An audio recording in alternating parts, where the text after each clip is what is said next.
Bonjour, ici Dr Sophie Côté, psychologue. Aujourd'hui, on va parler de la non-interprétation en thérapie de la cohérence.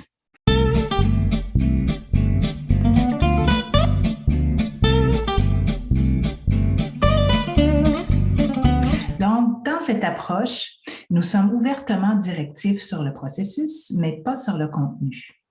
Il est très rare que le patient dirige lui-même le processus dans une direction qui permette d'atteindre le matériel souhaité, c'est-à-dire le problème existentiel et la spécificité de la pire souffrance qui est anticipée, associée.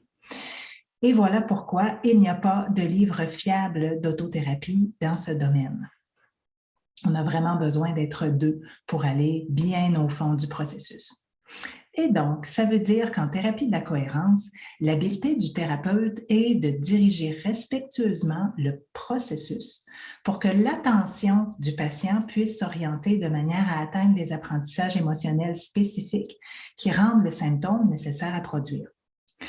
En revanche, nous sommes tout aussi respectueusement non directifs sur le contenu.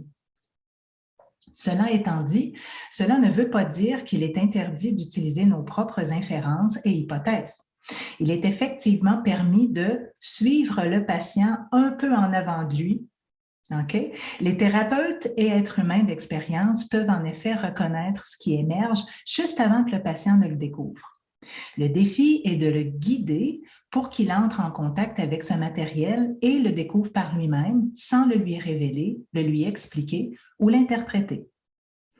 Donc, nous pouvons parfaitement guider une déclaration ouverte aux personnes concernées et proposer aux patients d'essayer les mots pour voir s'ils sonnent juste d'un point de vue expérientiel. Si effectivement la vérité émotionnelle se trouve dans sa mémoire implicite, cette expérience va diriger son attention dessus et il ou elle pourra le découvrir pour elle-même, lui-même. Ça met en évidence que le fait d'être directif sur le processus, mais pas sur le contenu, aide les patients à découvrir leur vérité émotionnelle pour eux-mêmes et non par eux-mêmes. Voilà le sens d'éviter l'interprétation avec les nuances qui conviennent. Plusieurs patients vont errer indéfiniment dans leur monde de signification si nous ne sommes pas très engagés à diriger le processus activement pendant toute la rencontre et parfois, ça veut même dire leur offrir du langage limbique qu'ils peuvent tester en expérientiel. D'autres vont avoir de la difficulté à verbaliser, mentaliser, faire du méta-processing quand vient le temps de nommer les vérités émotionnelles. Par ce même processus, avec une déclaration ouverte à tester, nous révélons les mots et non le contenu en protégeant la liberté de corriger pour le patient en tout temps.